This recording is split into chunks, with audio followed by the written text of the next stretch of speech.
हाँ जी, सबको नमस्कार। आंधी क्या है, तूफान मिले, चाहे जितने व्यवधान मिले, बढ़ना ही अपना काम है, बढ़ना ही अपना काम है। आंधी क्या है, तूफान मिले, चाहे जितने व्यवधान मिले, बढ़ना ही अपना काम है, बढ़ना ही अपना काम है। हम नई चेतना की धारा, हम अंधियारे में उजियारा, हम उस बयार के झोंके हैं, जो हर ले जग का दुख सारा। चलना है शूल मिले तो क्या, पथ में अंगार जले तो क्या, जीवन में कहाँ विराम है, बढ़ना ही अपना काम है।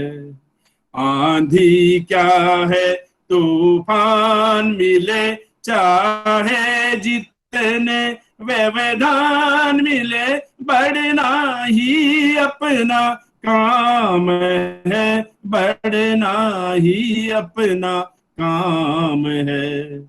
हम अनुगामी उन पांवों के आदर्श लिए, जो बड़े चले, बाधाएं जिन्हें डिगा न सकी, जो संघर्षों में अड़े रहे। पर मंडराता काल रहे, करवट लेता भूचाल रहे, पर अमिट हमारा नाम है, बढ़ना ही अपना काम है। आंधी क्या है, तूफान मिले, चाहे जितने व्यवधान मिले, बढ़ना ही अपना काम है, बढ़ना ही अपना काम है। वह देखो पास खड़ी मंजिल, इंगित से हमें बुलाती है, साहस से बढ़ने वालों के माथे पर तिलक लगाती है। साधना न व्यर्थ कभी जाती, चल कर ही मंजिल मिल पाती, फिर क्या बदली क्या घाम है, बढ़ना ही अपना काम है। आंधी क्या है, तूफान मिले, चाहे जितने व्यवधान मिले, बढ़ना ही अपना काम है, बढ़ना ही अपना काम है। नमस्कार। आप सभी का स्वागत है, अभिनंदन है।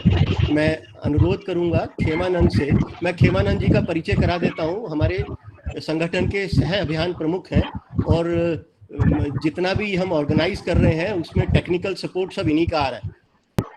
ज्वाइन तो होगी इसकी रिपोर्ट क्यों आएगी?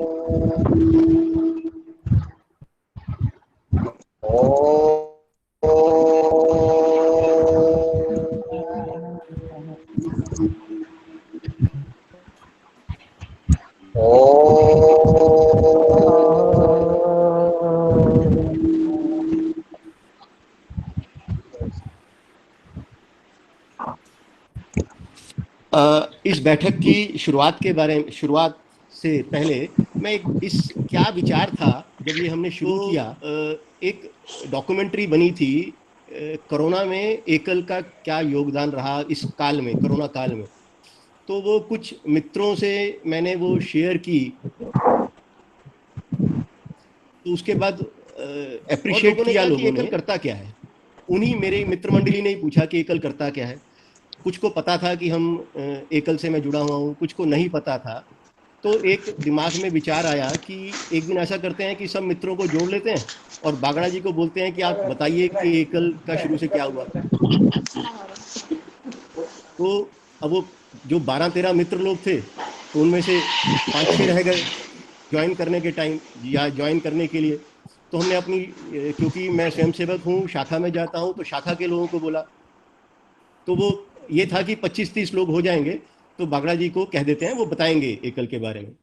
तो उस दिन संख्या हमारी 70 के लगभग हो गई।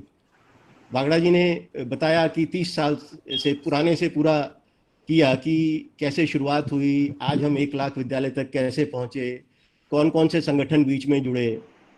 तो इतनी सक्सेसफुल मीटिंग्स की उम्मीद नहीं थी और इसीलिए ना तो हमने रिकॉर्डिंग की बात सोची थी, ना ही हमने अदर देन जो नए लोगों को ही सिर्फ इनवाइट किया। अपने पुराने कार्यकर्ताओं को, पुरानी बहनों को जो एकल से जुड़ी हुई हैं, उनको इनवाइट करने की हमने सोची भी नहीं थी उस टाइम। दूसरा सत्र हुआ क्योंकि बागड़ा जी ने श्याम जी का नाम लिया 2-3 बार अपने पूरे एकल की जर्नी के में इसमें। तो लोगों ने कहा नहीं, श्याम जी को अगली बार सुनना है हमें। तो हमने श्याम जी को नेक्स्ट टाइम रिक्वेस्ट की कि नेक्स्ट सैटरडे जो टाइम था उसमें माननीय श्याम जी को बुलाया गया। तो उस टाइम हमारी संख्या 125 तक गई माननीय श्याम जी के टाइम में, और लोग बहुत मोटिवेट हुए। और एक चीज मुझे कहने में कोई दिक्कत नहीं है कि 30 से 35 लोगों के मुझे फोन आए कि हम एकल को ज्वाइन करना चाहते हैं, कैसे ज्वाइन कर सकते हैं। फिर हमने 5-5 लोगों की डिफरेंट मीटिंग की, जूम पे की, ऐसे ही की। तो उनको एक एक एरिया भी दे दिया कि आप ग्रामोत्थान में ऐड हो सकते हैं, आप हरि सत्संग में ऐड हो सकते हैं, आप हमारे EBFI में ऐड हो सकते हैं। इस तरह सबको किया, मैनेज किया। अच्छा लगा और बहुत मोटिवेटिंग हो जाता है जब आपको कोई कुछ करने के बाद इस तरह का लोगों का जुड़ना, जो आपका मेन पर्पस होता है कि लोग आपसे जुड़े। उसके बाद तीसरा एक सत्र हमें करना था, तो मेरे मन में आया कि हम ऐसे लोग किसी को करें जो हमारे समिति में से हो। तो मुझे बेस्ट ऑप्शन लगा रमेश सरौगी जी। उन्होंने एक रखा कि तन मन धन से हम संगठन से कैसे जुड़ सकते हैं। उसको भी लोगों ने बहुत अप्रिशिएट किया। उसके बाद भी 10-15 लोग जुड़े और लोगों ने कहा, तो आज हमारे पास संख्या नए लोगों की 40-45 लोगों की ऐसी संख्या है जो जुड़ने के लिए मैसेज कर चुके हैं, बता चुके हैं और कुछ डोनर भी बन चुके हैं। अब मातृशक्ति की बात आई, तो मातृशक्ति के लिए तो फिर सबसे पहले नाम एकल में मंजू दीदी का जाता है। तो ये बात हुई कि ये भी एक टॉपिक लिया जाए। तो पहले मेरा विचार था कि वो 3 सेशन हो गए, हमारा हो गया काम, लेकिन लोगों की इच्छा रही, डिमांड रही और खुद को भी कहा कि अब लोगों को जोड़ना चाहिए, ये माध्यम हमें अच्छा मिल गया। तो मंजू दीदी को रिक्वेस्ट की, मंजू दीदी से बात की। मंजू दीदी का तो हरकत रेडी वाली बात होती है, हम ही रेडी नहीं होते, मंजू दीदी तो हरकत रेडी होती है। तो मंजू दीदी से बात हुई, मंजू दीदी ने कहा हाँ बहुत अच्छी बात है। तो पिछले शनिवार को हमने मंजू दीदी से कहा कि आप बोलिए मातृशक्ति का योगदान एकल में। तो टेक्निकल फॉल्ट की वजह से क्या हुआ कि पीछे 100-125 लोग वेट कर रहे हैं, हम इंक्लूड नहीं कर पाए। तो खुद को भी अच्छा नहीं लग रहा था, तो हमने कहा इसको रिपीट करते हैं। तो आज वही रिपीटेशन है। रिपीटेशन तो नहीं होगा क्योंकि ये ऐसा नहीं है कि हम रिकॉर्डिंग कुछ देख रहे हैं। तो बट मंजू दीदी का थोड़ा सा परिचय कर देता हूँ। वैसे तो सब एकल से जो जुड़े हैं मंजू दीदी को जानते हैं। मंजू दीदी कलकत्ता यूनिवर्सिटी से अपना प्रोफेसरशिप छोड़कर एकल को ज्वाइन किया। 30-32 साल से, जब से एकल है तब से मंजू दीदी संगठन के साथ हैं। आज ट्रस्टी हैं एकल अभियान ट्रस्ट में और संरक्षक हैं महिला संगठन की। आज हमने बाकी एक और भी कंसेप्ट साथ में जोड़ा कि हम क्यों ना लोगों के एक्सपीरियंसेस भी शेयर करें। क्योंकि कई बार क्या होता है कि जब हम सुनते रहते हैं 30-35-40 मिनट का, उसके बाद एक कैपेसिटी होती है सब लोगों की। तो मुझे लगता है हमने ये ऐड किया कि हम लोगों के एक्सपीरियंस सुने। तो पिछली बार भी 3 बहनों ने एक्सपीरियंस अपने सुनाए, आज भी हैं। मैं तीनों के, एक तो गीता मुंद्रा बहन जी हैं जो हमारी पूर्व अध्यक्षा है FTS महिला समिति की, एक अंजलि तापड़िया हैं जोनल इंचार्ज हैं ईस्ट की, और एक मैं और बता देता हूं कि अंजलि जी अगली बार की मीटिंग, क्योंकि हमें उम्मीद है कि संख्या हमारी और ज्यादा होगी, तो हमने रिक्वेस्ट की है कि अंजलि जी उसका वेब लिंक हमें भेज देंगी, जिससे हम 600 लोगों तक ले सकते हैं इसमें मीटिंग में। तो उनको रिक्वेस्ट की है। और एक हमारी बहन जी होगी नीरा सिंह जी, जो अध्यक्षा हैं ग्राम संगठन महिला समिति की। एक संतोष जी का गीत तो होता ही था, तो ये आया कि किसी और का भी गीत होना चाहिए, तो बरेली से दीपा जी का आज गीत एंड में होगा। तो कोई और भी गीत इसमें देना चाहे तो सब मोस्ट वेलकम है। ये परिवार का कार्यक्रम है, हम खूब मस्ती करें, एकल में साथ जुड़ें और एकल को एक जन अभियान की तरह लें। और हमें हमारा मेन यही होना चाहिए कि एकल को हमें अभियान बनाना है। मैं अब मंजू दीदी से रिक्वेस्ट करूंगा कि वो सबको नमस्कार। वीडियो भी नहीं करना। कभी टेक्नोलॉजी दुख देती है तो सुख भी देती है। इस टेक्नोलॉजी की ही ये महाकला है कि हम वापस अपनी बहुत सी बहनों से मिल रहे हैं और उन सब से मिल रहे हैं जो छूट गई थी। मोस्ट प्रोबेबली सभी जुड़ पाएंगे। आज खेमा जी का लैपटॉप कमाल दिखाना चाहिए। तो बहनों, पिछली बार जो विषय रखा था, हो सकता है कुछ बिंदु रिपीट हो जाएं और कुछ नए भी आ जाएं, क्योंकि कहीं लिखकर पॉइंट या ऐसा कुछ अभ्यास नहीं है बोलने का।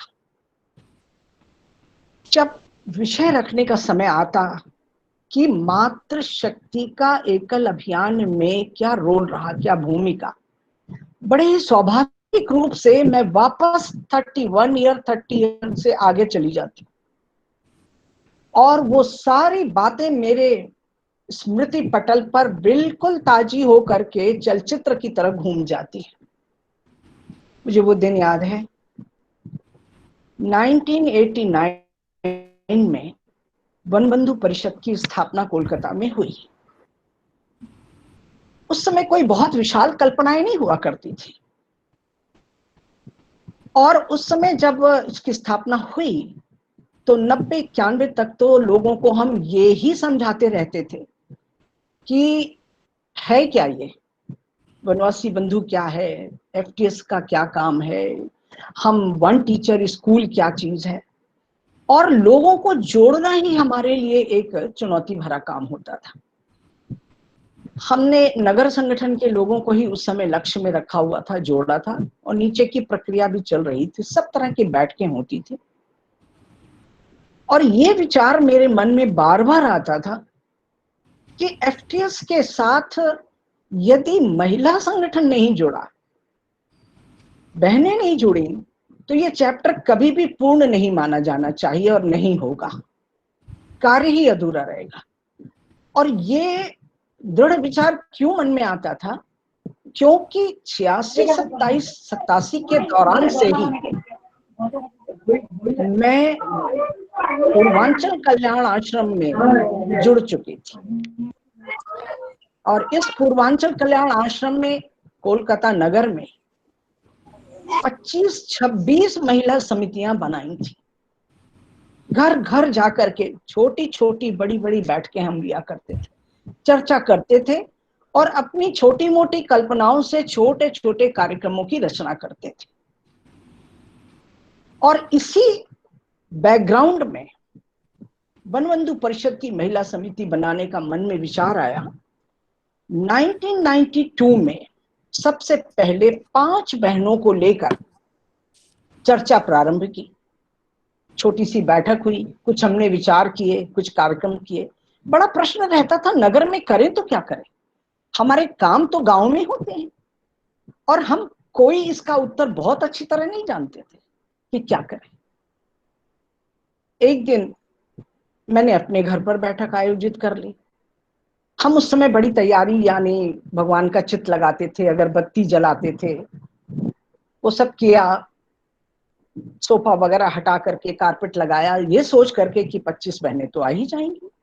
बड़े फोन लगाए थे, लेकिन उस दिन क्या संजोग हुआ, क्या गलती हुई, इतने फोन लगाने के बाद भी कोई नहीं आया। बड़ा अजीब सा लगा, बड़ी निराशा सी मन में आई। लेकिन इसी स्थान पे मुझे लगा कि कोई भगवत शक्ति है और एक अंतः प्रेरणा जगी। किसी ने मुझसे कहा कि अकेली कहाँ हो, सामने भगवान है, अगरबत्ती की सुगंध है, हाथ में डायरी है, पेन है और मन में विचार हैं, दिमाग में कुछ कल्पनाएं हैं, लिखना शुरू करो। वह पहला दिन था जब मैंने डायरी में लिखना शुरू किया और उस दिन से आज तक कभी भी पीछे मुड़कर नहीं देखा। मैं निराशा शब्द क्या होता है संगठन में वो डिक्शनरी से मिटा दिया। किसी भी चीज को इम्पॉसिबल सोचा ही नहीं, सोचना चाहती भी नहीं और किसी को सोचने देना चाहती भी नहीं। मैं हमेशा हंस के कहती हूं, गलत पढ़ते हो, इम्पॉसिबल को हमेशा आई एम पॉसिबल पढ़ो। और ये काम हमारा ऐसे शुरू हुआ था। संगठन बढ़ रहा था, चैप्टर बढ़ रहे थे, महिला समितियां बढ़ रही थी और मेरा प्रवास झारखंड से होता हुआ उड़ीसा, उड़ीसा से पूरा नॉर्थ ईस्ट और इस क्रम में पूरे देश का चक्कर लग रहा था। हर स्थान पर एक महिला होने के नाते स्वाभाविक है बहुत प्रकार से, बहुत ही अन्यान्य प्रकार के क्षेत्रों से आई हुई बहनों से व्यापक संपर्क होता था। और धीरे धीरे ये हुआ कि महिला संगठन में क्या नगर की महिला और क्या ग्राम की महिला, इस तरह से बढ़ता रहा। लेकिन महिला संगठन बढ़ा, जहां एक तरफ नगर के समितियां बनने लग गई, वहीं दूसरी ओर एक दृश्य उत्पन्न हुआ। लगभग 10 साल के अंतराल में ही हमने तेजी से देखा कि हमारे ग्रास रूट वर्किंग में, अर्थात जमीनी जो क्षेत्र है, हमारे गांव हैं, हमारी सेवाव्रती बहनें, उनमें भी मेरी बहनों का, युवतियों का, महिलाओं का धीरे धीरे वर्चस्व बढ़ने लगा। हमने ही अपने अनुभव से सीख लिया कि गांव में भी, चाहे वो आरोग्य की कार्यकर्ता हो, चाहे वह प्रशिक्षण प्रमुख हो, चाहे वह आचार्य हो, हम बहनों में अधिक स्थायित्व ढूंढने लग गए। और ये बिल्कुल सच निकला। पुरुष ड्रिफ्ट हो जाते हैं, विभिन्न योजनाओं में चले जाते हैं, लेकिन हमारी बहनों ने हमें बहुत अच्छा रिजल्ट दिया। अब ये दो दृश्य उत्पन्न हो गए, गांवों में ग्रास रूट लेवल पर बढ़ती हुई बहनों की संख्या तेजी से, और दूसरी तरफ नगर संगठन में बहनों की संख्या बढ़ने की चुनौती। एक चैलेंज सामने आया। अभी तक हम नगर संगठन में केवल ये विचार करते थे कि हम कुछ कार्यक्रम करेंगे, कुछ संगठन करेंगे, और हमने किए भी। हमने सेवा पात्र ले लिया, संक्रांति का संग्रह कर लिया और सोचा कि पूर्णकालीन कार्यकर्ताओं को उपहार देंगे। इसको उपहार योजना भी कहा। अन्य अन्य कार्यक्रमों की, कभी सुंदरकांड किया, कभी होली मिलन, दीपावली मिलन इत्यादि करने लग गए। कृष्ण जन्माष्टमी मनाई कहीं। और इस सब में हमारी कोलकाता की जो टीम थी हमारी बहनों की, उसने काफी पायनियर रोल अदा किया, विभिन्न कल्पनाएं की। इन सारी चीजों से जो एक बात निचुड़कर सामने आने लगी, वो हमारी बहनों की प्रतिभा, क्षमता, निष्ठा, लगन, परिश्रम करने की क्षमता, यह धीरे धीरे सतह पर आ गई। बहुत सारी धारणाएं हमारी निर्मूल होने लगी। मैं आपको छोटी सी घटना सुनाती हूँ उन्हीं प्रारंभिक दिनों की। कलकत्ते से बहुत सारी वन यात्राएं भी जाती थी। एक बार हम बहनों ने मन बनाया, पुरुष तैयार नहीं हो रहे थे, बहनों की 15 बहनों की टोली रांची से गुमला की तरफ गई। उस दिन बहुत पानी बरस गया। किसी तरह हम पहुंचे गुमला में कुछ प्रोजेक्ट देखने के लिए। एक छात्रावास में पहुंचे और ये बालिकाओं का छात्रावास था। इस छात्रावास में बहुत कठिनाई से संभल संभल के चलकर गए, क्योंकि सारी कच्ची मिट्टी में फिसलन थी। जब उसके अंदर द्वार पर हम खड़े हुए, उस समय हम सब एकदम मूक हो गए। हमने क्या देखा कि एक तखत के ऊपर 15-16 बेटियां इतनी सिकुड़ सिकुड़ करके, कोई गमछा कुछ कपड़ा लेके लपेट लपेट करके बैठी हैं, और नीचे पूरा पानी भरा हुआ है, मिट्टी के चूल्हे में पानी भरा हुआ है। 12 बज रहे थे। हम सब अवाक रह गए। बड़ी हिम्मत करके मैंने उस पानी के अंदर कदम रखा, बच्चों के पास गई, पूछा तो पता लगा कि सारी रात पानी में इतना पानी टपका कि किसी तरह थोड़ी सी जगह में इस तखत को खींचकर उस पर वो अपने को बचाती हुई बैठ गई थी। और बैठी हुई वो बहनें सारे समय बैठी रही रात भर से। चूल्हा गीला है, भात भी नहीं पका। उस दिन आप कल्पना करो, हम में से कोई ऐसा नहीं था जिसकी आंखें नम नहीं हुई। और उस पीड़ा को, उस क्षोभ को, उस ग्लानि को लेकर के कि हम कितने सुख में रहते हैं। हम सब जब लौट करके आए तो मार्ग में ट्रेन में हमने मीटिंग की और एक उसी स्थान पर संकल्प। हमारा संकल्प था कि हम कुछ नहीं किसी से मांगेंगे, हम स्वतः अपना धन संग्रह करके सबसे पहला काम करेंगे, गोंडा में उस छात्रावास को पक्का छात्रावास बनवाएंगे। उस समय की मेरी जो 4-5 साथी बहनें अभी भी हैं कलकत्ता की, वो इसको याद कर लेंगी, इस घटना को। और हमने बहुत ही छोटे समय में लाखों रुपए इकट्ठे करके और उस छात्रावास को पक्का बनाया। उसके उद्घाटन में हम सब गए और उस आनंद के क्षण को याद कर आज भी मन कितना एक मार्मिक सी अनुभूति होती है। बहनों, प्रेरणा तो वास्तव में नीचे से ही मिलती है। इसलिए संगठन का आधार है प्रत्यक्ष दर्शन। प्रत्यक्ष दर्शन उसका जो हमारा ध्येय है, जो हमारा लक्ष्य है, जो हमारा देवता है।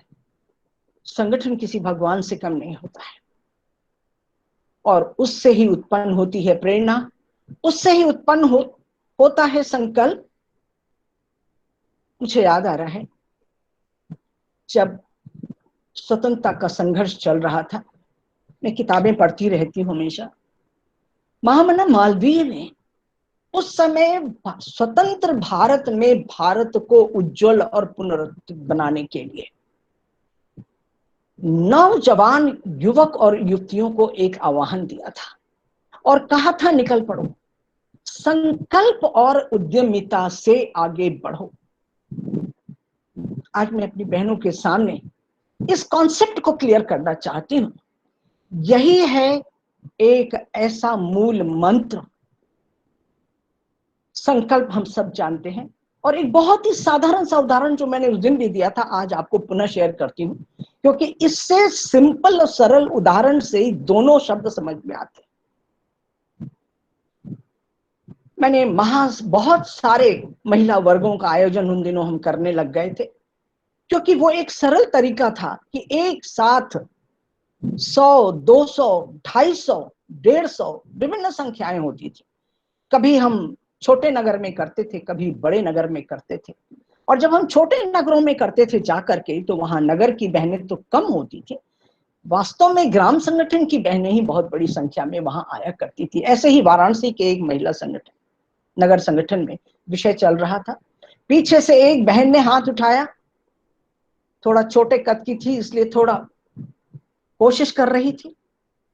मुझे लगा कुछ कहना चाह रही है बीच में, मैंने उसे बुला लिया। जब वो आई, पहले तो उसे देख करके मैं मुस्कुराए बिना न रह सकी, क्योंकि उस दिन उसने अपना सबसे अच्छा श्रृंगार किया था। उसके पूरे विन्यास में बालों से लेकर के 7 रंग थे। तो नाम तो भूल गई, लेकिन सतरंगी नाम याद रह गया। आज भी मैं उसे याद करती हूँ। उसने उसके पहले वाले वर्ष में मेरा वक्तव्य सुना था एक किसी छोटे केंद्र पर, उसे याद रह गया। हम उस समय सेवा पात की बात भी करते थे और छोटे छोटे प्रयत्नों से कैसे संग्रह करके हम अपने गांव में सहायता कर सकते, आचार्य को कुछ उपहार भी दे सकते, ऐसी कुछ चर्चाएं हम करते थे। उसने एक सामान्य से कपड़े में से एक मिट्टी का पात्र निकालकर मेरे सामने रख दिया और सामने रख करके उसने कहा, दीदी इसमें 18,900 रुपए हैं, सब दुई दुई के नोट हैं, गिन लियो, दुई दुई के कॉइन हैं, सिक्के।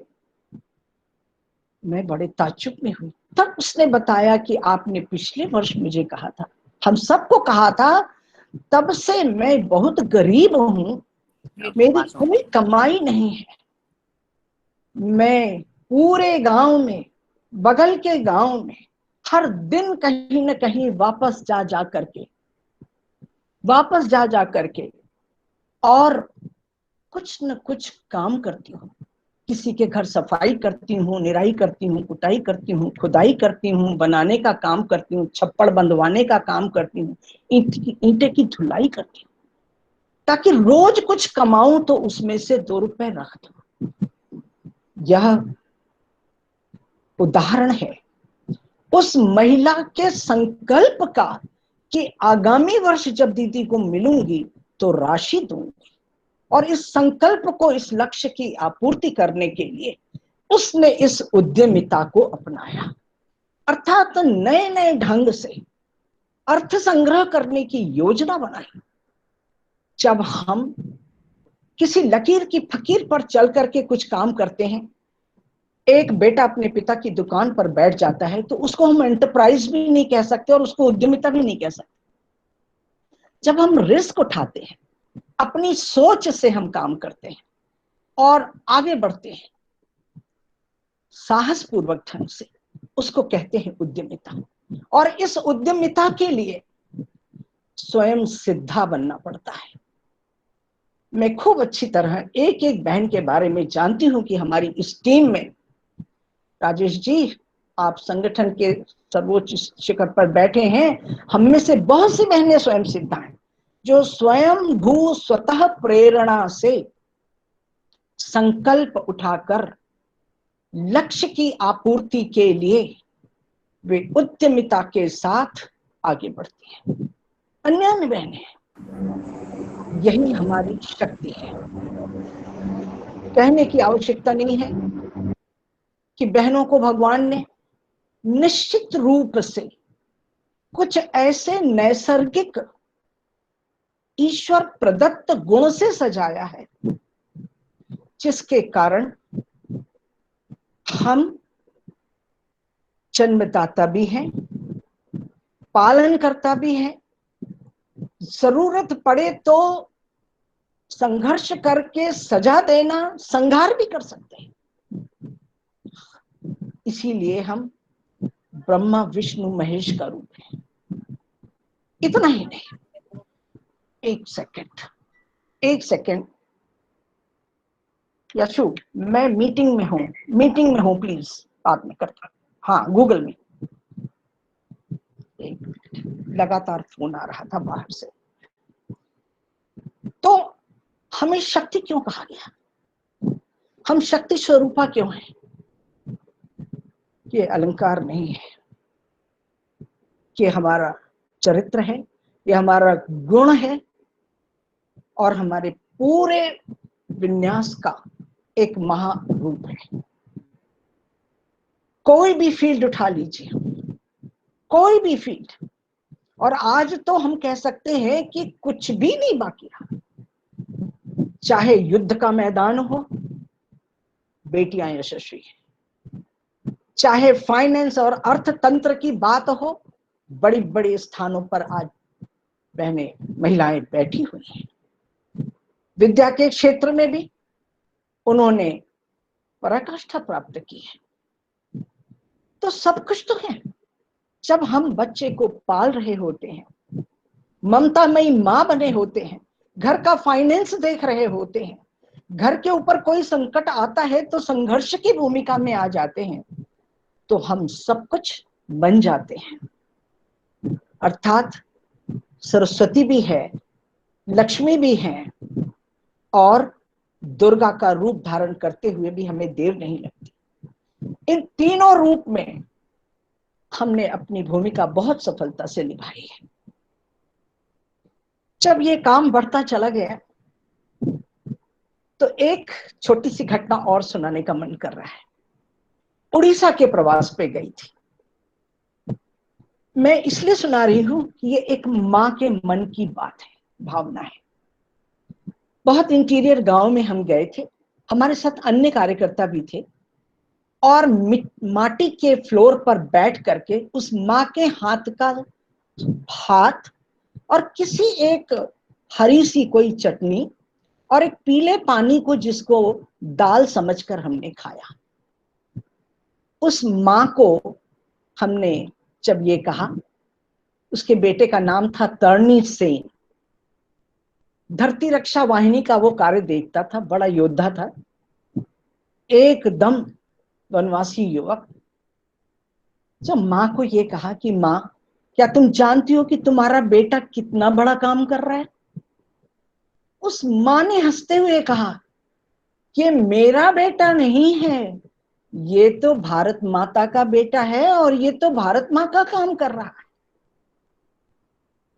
उस दिन से आज तक मैं ये बात सोचती हूँ, बार बार ध्यान आ जाती है वो माँ, उसका वो घर, उस तरनी की वह पत्नी जो किसी तरह एक कपड़े में अपने तन को छिपाए हुए बराबर छुपी हुई थी, जिसको हम देख भी नहीं पा रहे थे। टूटी हुई खाट, वो सारा दृश्य आंख के सामने घूम रहा है। मैं सोचती थी कि क्या हम में से किसी माँ के अंदर इतनी ताकत है कि हम ये कह सके कि ये हमारा बेटा नहीं है, ये हमारी बेटी नहीं है, ये तो भारत माँ की बेटी है, ये तो भारत माँ का बेटा है। बहनों, हम शायद ये नहीं कह सकते, नहीं कह पाते, कहने का साहस नहीं कर सकते, लेकिन एक काम तो हम कर सकते हैं। हम ऐसे बेटे बेटियों की माँ बन सकते हैं, बहन बन सकते हैं, मासी बन सकते हैं, संरक्षक बन सकते हैं, दोस्त बन सकते हैं। ये तो हम कर सकते हैं। और यह करके हम अपने मन में अपनी जो दुर्बलता है उस पर कुछ सीमा तक तो विजय प्राप्त कर सकते हैं।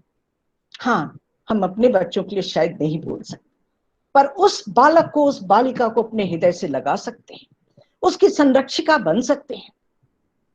और यही विधा है जिसको हमने बार बार सोचा और बार बार कर रहे हैं। बहनों, जब महिला संगठन इतना बड़ा हो गया तो एक दृश्य और उत्पन्न हुआ, और वो दृश्य ये था कि हमारे साथ बड़े बड़े नगर, मुंबई, कोलकाता, चेन्नई, दिल्ली, ऐसे बहुत सारे यहाँ शहर जहां पर काफी ऊंचे संभ्रांत धनाढ्य उद्योगपति घरानों की बहनें हमारे साथ जुड़ी, तो ऐसा लगने लगा कि इस विषय का रेंज बहुत बड़ा हो गया है अब, और महिला संगठन को हमें अब दो भागों में देखना पड़ेगा। तो हमने नगर संगठन और ग्राम संगठन महिला विभाग किए, और हमारी कुछ ऐसी अवधारणा सी बन गई कि चैप्टर और नगर संगठन की बहनें ग्राम संगठन से नहीं जुड़ सकती हैं ठीक से, या उनके प्रति बहुत न्यायोचित व्यवहार और भाषा का प्रयोग नहीं कर पाएंगे, ऐसी एक अवधारणा बन गई। परंतु धीरे धीरे क्या हुआ, हम और आगे बढ़ते गए। हमने नगर संगठन को सीमित कर दिया, नगर संगठन की बहनों को सीमित कर दिया, बड़े लोगों को जोड़ो, कार्यक्रम करो, धन लाओ।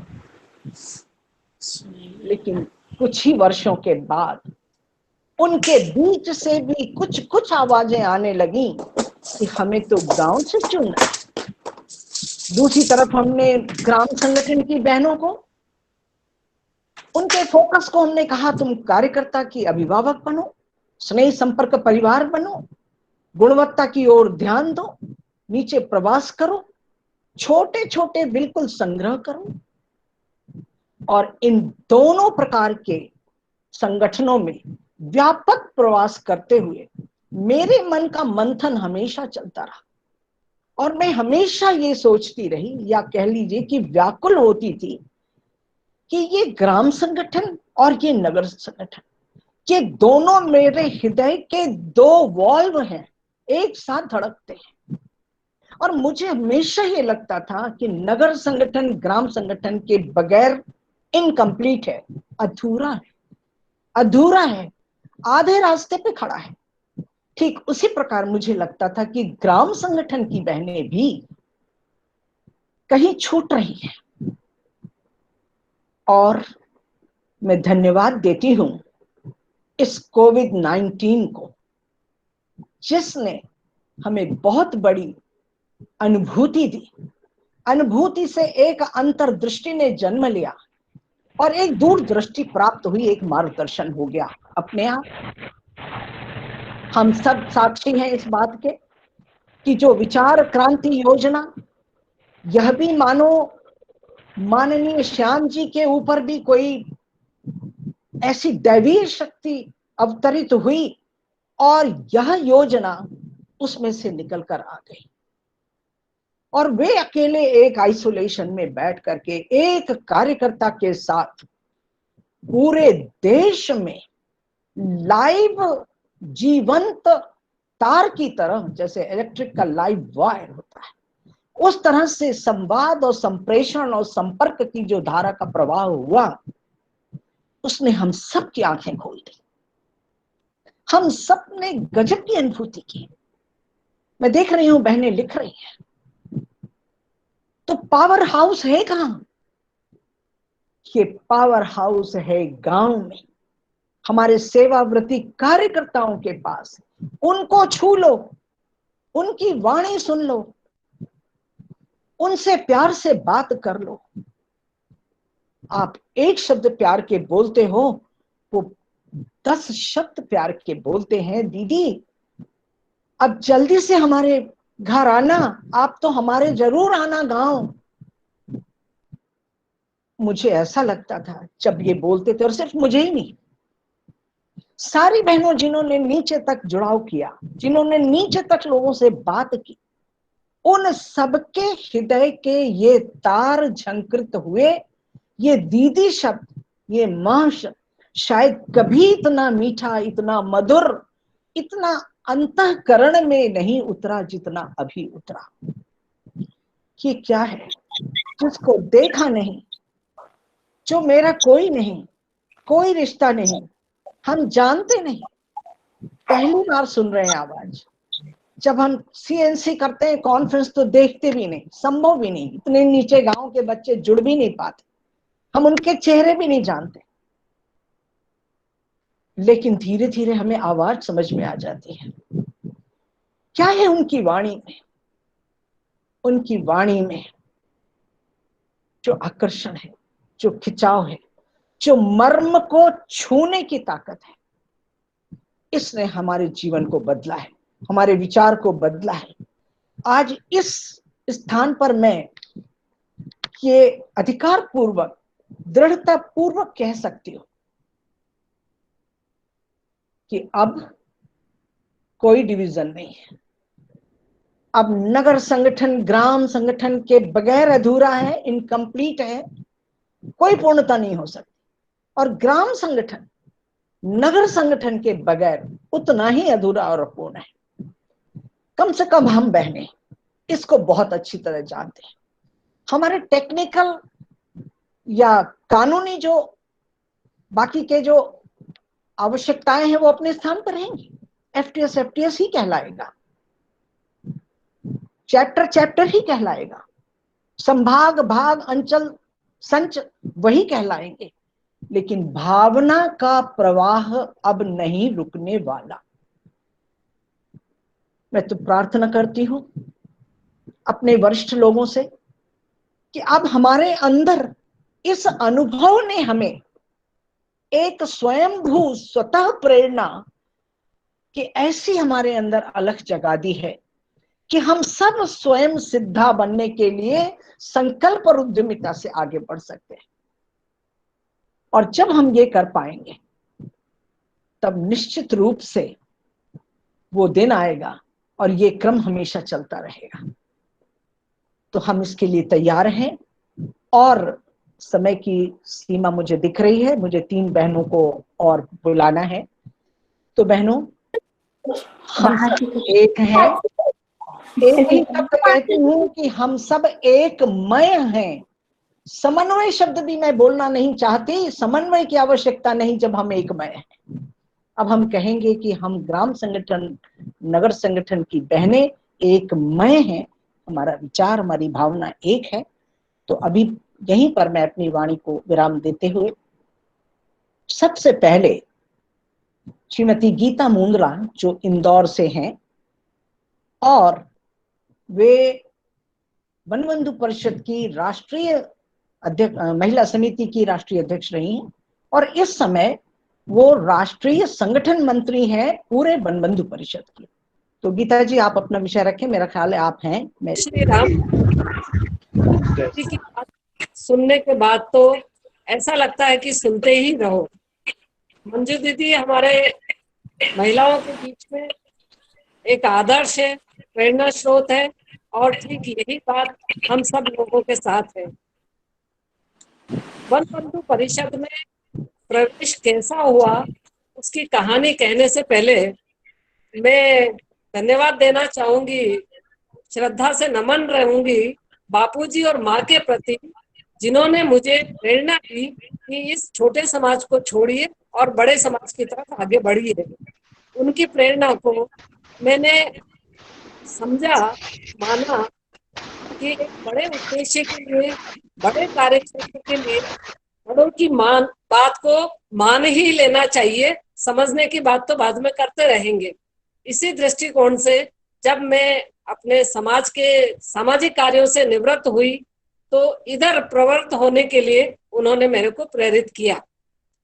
30 वर्षों का सामाजिक संगठनों का अनुभव था, शायद उनको कुछ उम्मीदें बंधी, लेकिन मेरे को तो सपने में भी ये बात नहीं थी कि मैं इतने बड़े क्षेत्र के लिए कुछ अपने आप का दायित्व निभा पाऊंगी, लेकिन ईश्वर सबके साथ होता है।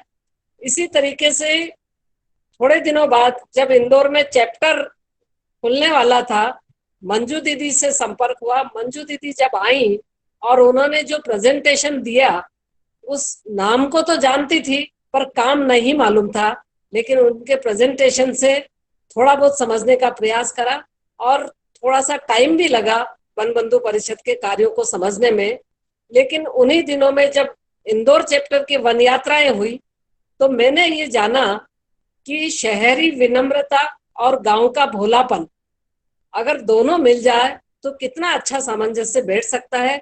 ये प्रत्यक्ष मैंने वन यात्राओं के दौरान देखा और अंदर से एक आवाज आई कि जरूर ये हमारे लिए बहुत, देश के लिए अच्छा काम है और हमको बहुत प्रयास करना चाहिए। उन्हीं दिनों में द्वारा खंडवा, रतलाम, शिवपुरी ऐसे मालवा के कई गांव में वर्ग लिए गए, हमारी भी प्रत्यक्ष उपस्थिति रही और वहां जो गांव की बहनों से मिलना हुआ तो मन में बहुत ही अच्छा लगा कि इनको थोड़ा सा अवसर मिल जाए तो ये बहनें कुछ भी आश्चर्यजनक काम कर सकती है। इंदौर चैप्टर के बाद इंदौर में जब महिला समिति हुई, वो भी बहुत ही अलग तरीके से हुई।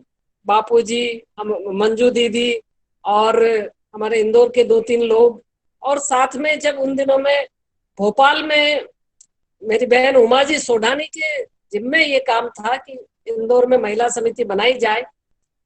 उन्होंने जन्माष्टमी के दिन भी एक महत्वपूर्ण हो सकता है, हम लोगों से मिलने की इच्छा प्रकट की और ये दायित्व उसी दिन देना है ऐसा उन्होंने बोला।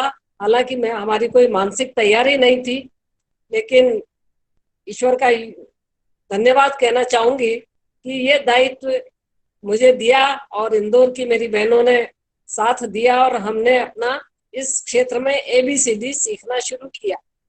2010 में इंदौर समिति की स्थापना 500 लोगों की उपस्थिति में हुई और वो उपस्थिति महिला समिति उसी दिन से आत्मनिर्भर थी इंदौर की, क्योंकि उस समारोह में भी किसी का आर्थिक योगदान हमको नहीं लेना पड़ा।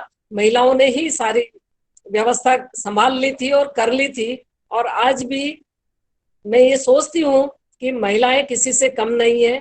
वो अगर ठान लेती है संकल्प ले लेती है तो उस काम को पूरा कर सकती है।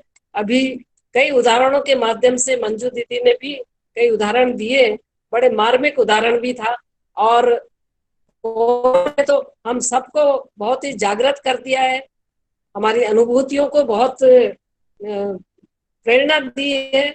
और इसी के साथ जब हमने धनबाद का परिणाम कुंभ देखा तो वो भी एक हृदय परिवर्तन करने का एक माध्यम बन गया। लखनऊ का परिवर्तन कुंभ ने तो मानो पूरा परिवर्तन ही ला दिया, पूरे देश में परिवर्तन हो गया। कोरोना ने हमको और विचार क्रांति योजना के माध्यम से जितनी बहनें हमसे नई भी जुड़ी है तो उनको भी बहुत अच्छा लग रहा है कि गांव तक हमारी बात होती है और गांव के बहनों का, भाइयों का प्रेम जो संबोधन में मिलता है उसने प्रेरित किया। इसी तरीके से कुछ बहनों का तो ये भी सुझाव आया कि हमारे जो वीकेसी है उनमें भी बहनों को अधिक से अधिक स्थान दिया जाए, क्योंकि मातृशक्ति जब ठान लेती है तो उनका बहुत ही समर्पण हो जाता है। तो इस तरीके से देश में, देश को बनाने में, देश को आगे बढ़ाने में महिला शक्ति बहुत अच्छा काम कर सकती है, करती है और पूरा विश्वास है। तो ये जो हमारे सबके अनुभव है शहर की बहनों के, गांव से जुड़ने के बाद और भी मन में संतोष होता है, आत्मसंतोष होता है। तो मेरा अपना ऐसा विचार है कि हमको अधिक से अधिक बहनों को, परिवारों को जोड़कर इस राष्ट्र के काम को आगे बढ़ाना चाहिए। और पहले तो हम लोग बहुत ज्यादा जानते नहीं थे, पर धीरे धीरे जब अंतर मन में ये सब बातें उतरने लगी तो हृदय आवाज देने लगा कि बस अब यही काम है जो आप लोगों को करना है। और मंजू दीदी को सुनकर तो, क्योंकि उनके तो रग रग में देश प्रेम की भावना बसी हुई है, उनको हमेशा ही सुनना अच्छा लगता है।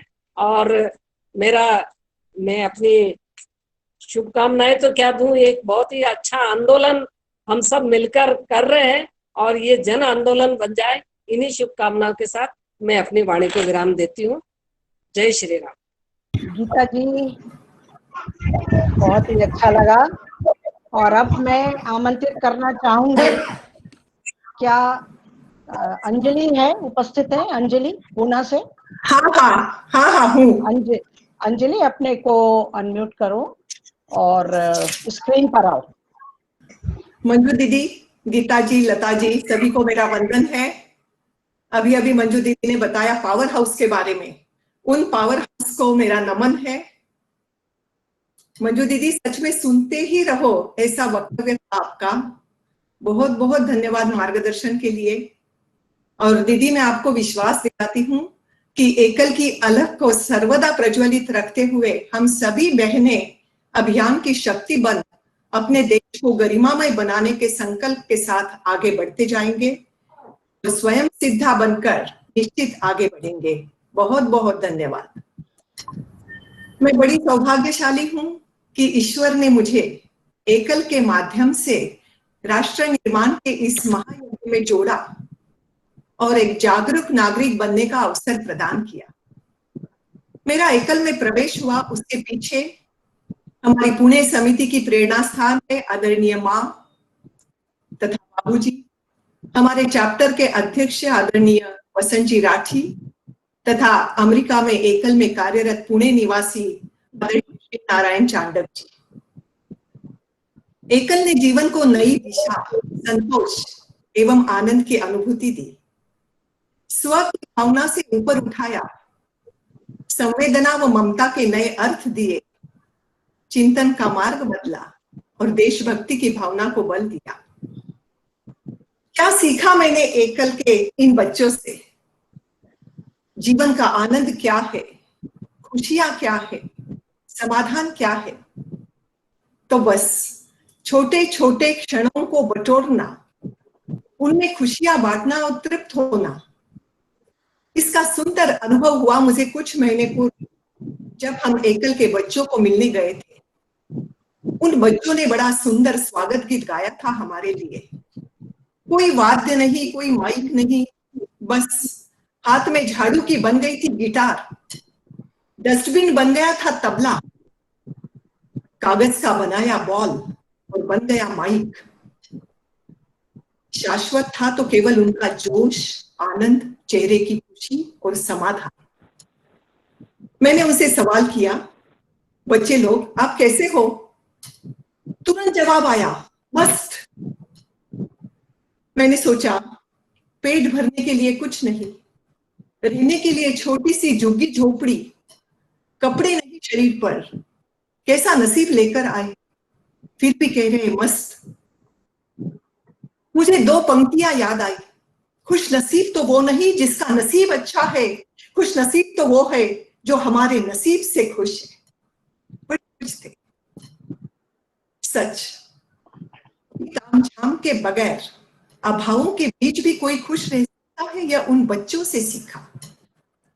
तृप्तता, समाधान की जो गहरी आंतरिक अनुभूति हुई, उससे की दिशा ही बदल गई। एक सकारात्मक ऊर्जा ने मन को घेर लिया और हर पल खुश रहने का गुण सीख गई। उस दिन से संकल्प लिया, मानव जीवन अनमोल है, इसका सर्वोत्तम उपयोग करना ही जीवन की सार्थकता है। व्यक्ति की मनोकामना पूर्ण हो या ना हो, संकल्प सदैव पूर्ण होते हैं, क्योंकि मनसा वाचा कर्मणा ध्येय की ओर ही ध्यान होता है। आज हम सब उपस्थित मातृशक्ति के मन ही मन संकल्प लेते हैं आज हम सब कि एकल अभियान रूपी वटवृक्ष को हम निश्चित कल्प वृक्ष बनाएंगे।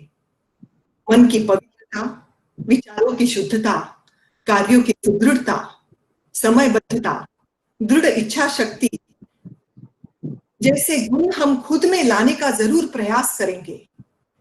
इसी के साथ सबको प्रणाम करती हूँ। बहुत बहुत धन्यवाद मंजू दीदी, गीता जी, गोयल जी, भाई साहब, जिन्होंने मुझे आज मेरी आंतरिक अनुभूति कहने का मौका दिया। Thank you Anjali. मीरा जी बोलो। सबको प्रणाम मेरा।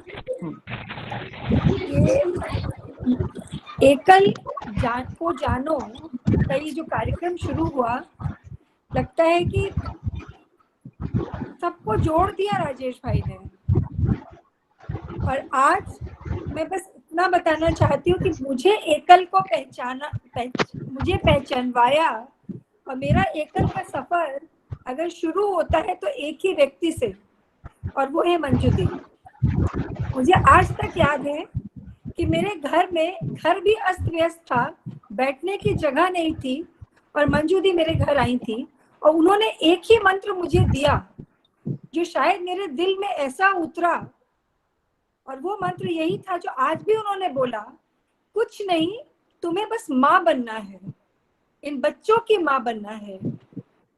और उस मातृत्व के भाव को जो मैंने अपनाया, तो आज मैं अपने पूरे क्षेत्र के अंदर माता जी के नाम से ही जानी जाती हूँ।